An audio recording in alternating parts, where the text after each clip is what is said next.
Hi everybody.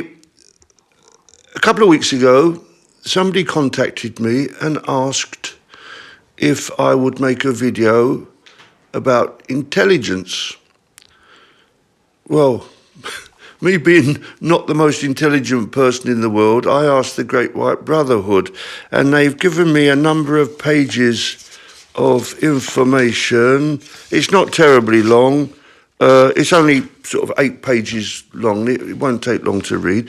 But they did say that this that they'd given me, or given us, is only an overview about intelligence, and there's more to the subject. And if anybody is interested in learning about intelligence to a greater depth, they would be happy to provide more information. But I'll read to you what they've given us so far, okay? So this is about intelligence or the thinking process, okay? And here we go. You may have noticed that humans tend to have the ability to think and to puzzle things out, whereas most animals only have a limited ability to think. Before we discuss humans, let us first discuss how and why most animals have only a limited ability to think and to puzzle how to solve problems.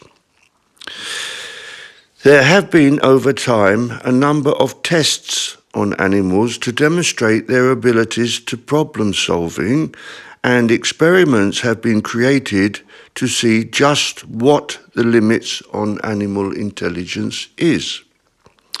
Generally speaking, these tests have been directed towards pushing animals to demonstrate their problem-solving capabilities in relation to acts that animals are interested in. For instance, there have been a variety of tests concocted to enable animals to get a tidbit of food or to enable them to open a cage. Most animals are interested in obtaining a tasty morsel of food, and many would like to escape from the confines of whatever cage in which they are confined. Thus, they have motivation to solve problems, which is the secret to them using their intelligence to solve any problem. It seems that the actions they employ in order to get food or liberty are often based on acts that they would employ in their daily existence. It is rare that original thought is demonstrated. It does happen, but is rare. One can usually, if one takes the trouble, trace the origin of any act back to the state that they employed in the wild. However, we can also see that they have employed modified behavior or techniques in order to obtain the ends that they now desire. So it is clear that a limited but demonstrated intelligence is used. It has also been noted an effect known as the 100th monkey syndrome, in which, as a group of animals start to learn a new technique, at some point it is, miraculously, transmitted to groups of similar animals remote from the first group that learn a new technique. This is interesting because if one group of animals remote from another can start to emulate behavior only known to the first group, it implies that a sort of transference of information remote from any It implies a sort of transference of information remote from any physical transference.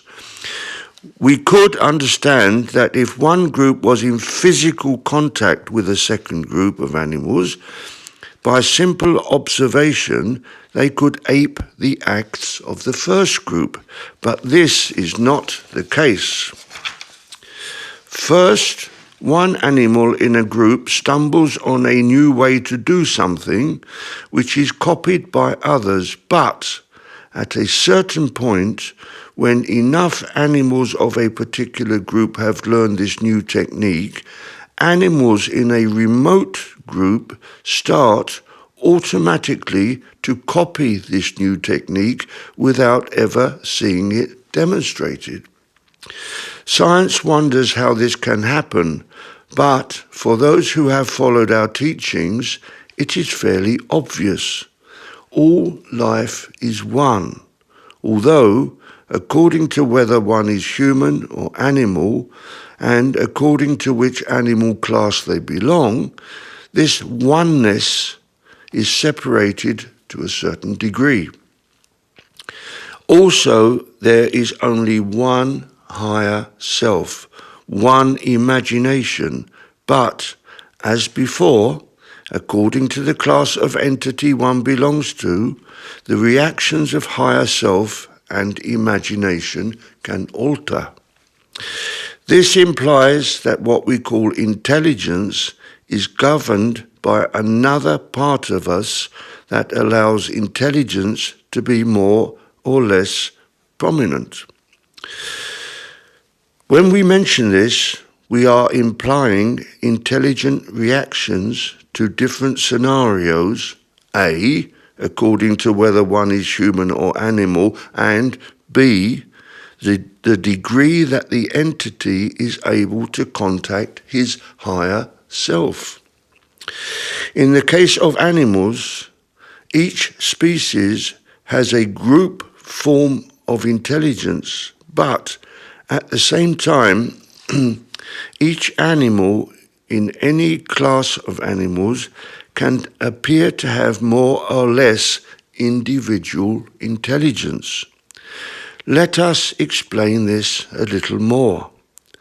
It is generally accepted that most humans appear to be more intelligent than most animals. But even between any class of animals, intelligence can vary. It would be accepted that most humans are more intelligent than, say, a snail. I have to say, I've known people that would not pass that test. Anyway, equally, if we could consider dogs, some races appear to be more intelligent than others, but within any one race of dogs, some appear more intelligent than others as individuals.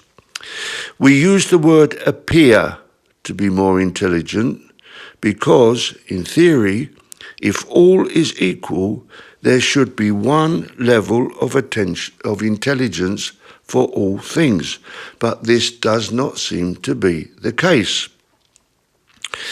We get the impression, whether we are dealing with animals or humans, the degree of education, of training, plays a role. Some animals can be taught to do things that appear to require a deal of intelligence, whilst it proves almost impossible to train others. Similarly, in the case of humans, some seem to be able to master certain acts or subjects quicker than others. But in order to understand what intelligence is, we also need to understand that some people or animals may struggle to master one aspect of education, whilst they may be very good at mastering another subject. If we may give an example with humans, one person may struggle with mathematics, but could learn to play a musical instrument easily.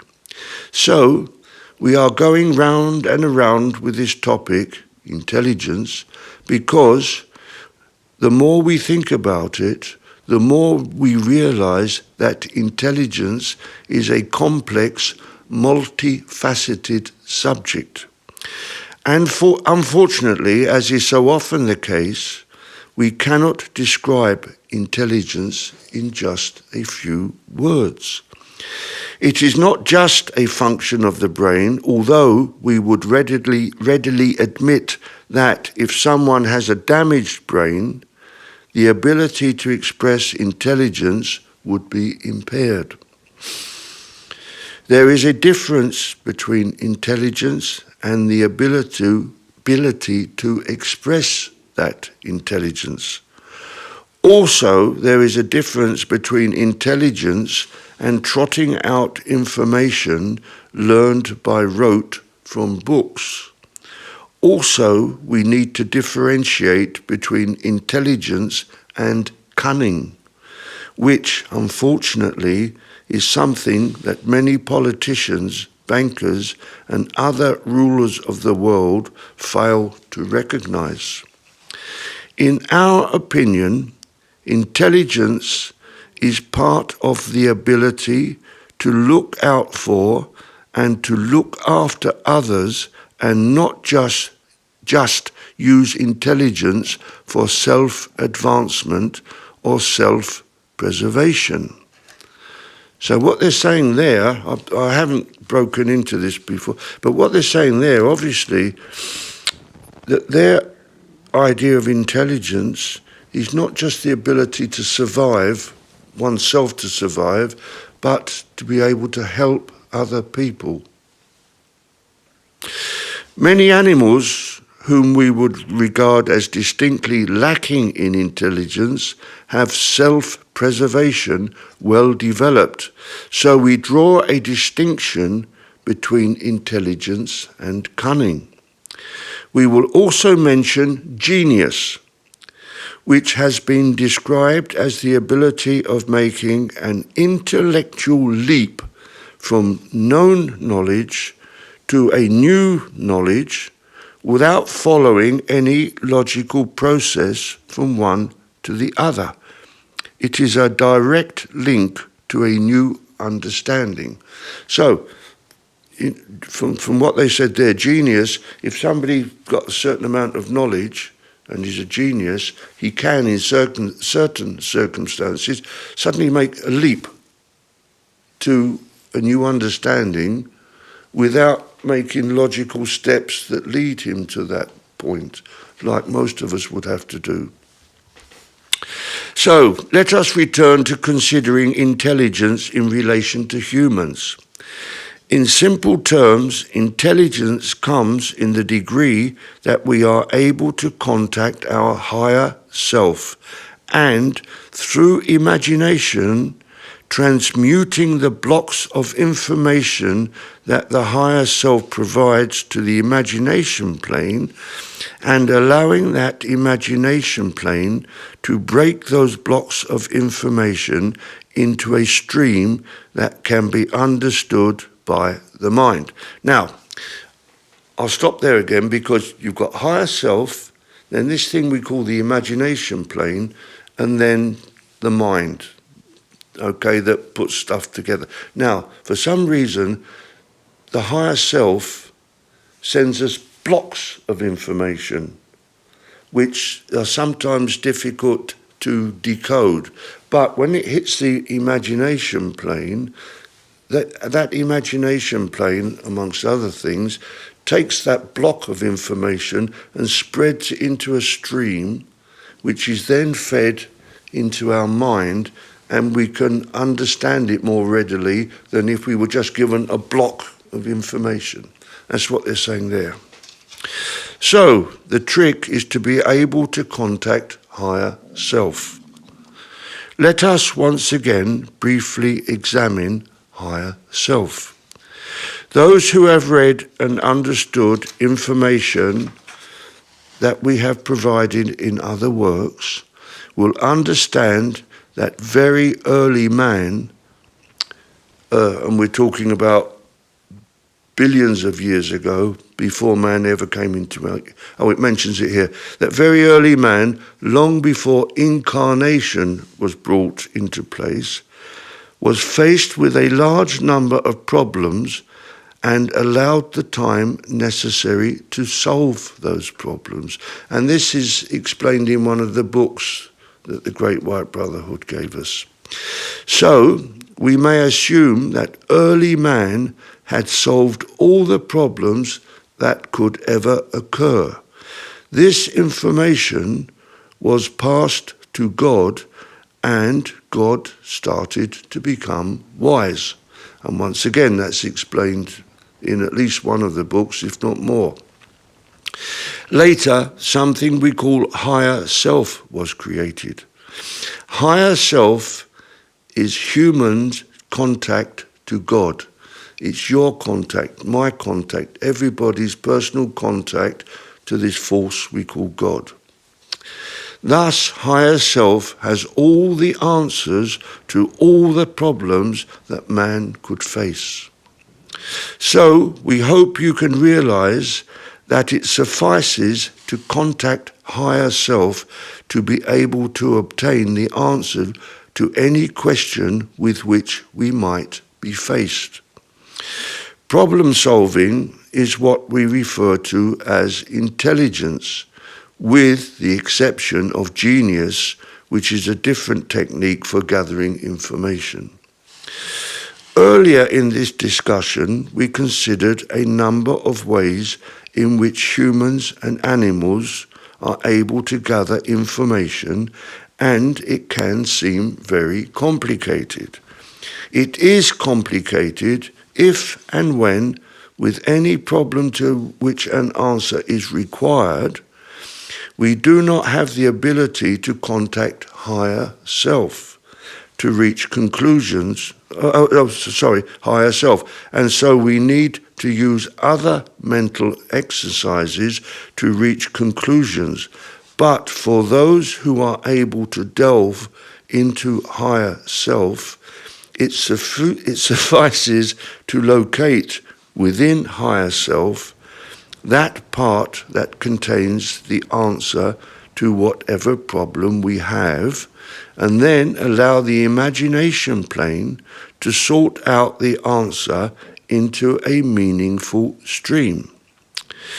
This then is passed to the mind and eventually the brain, and we have the answer to our problem. So, how do we contact higher self? The easiest and most consistent manner is to follow the spiritual path, as higher self is a spiritual force.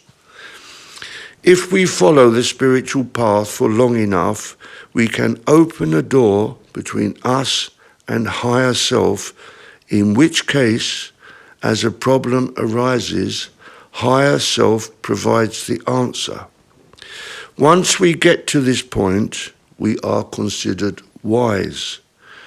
We could describe wisdom as intelligence mixed with spirituality, but it all locates in the ability to contact higher self.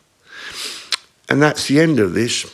Now, I know it was a bit complicated, and I went through it without clarifying a bit, but I will repeat, they did say, if you're interested in having a bit more to this subject, if you put comments below this video and ask for more, I'll ask the Great White Brotherhood to expand on it. Or if you're not interested, okay, no problem. Okay, so I'm not sure that I've got the wisdom to directly answer any of your questions, but if you have questions, please ask, and I will do my best to get the answers for them. Okay? Thank you very much for listening to me, and I look forward to coming back again shortly with yet another video. Thank you, and goodbye.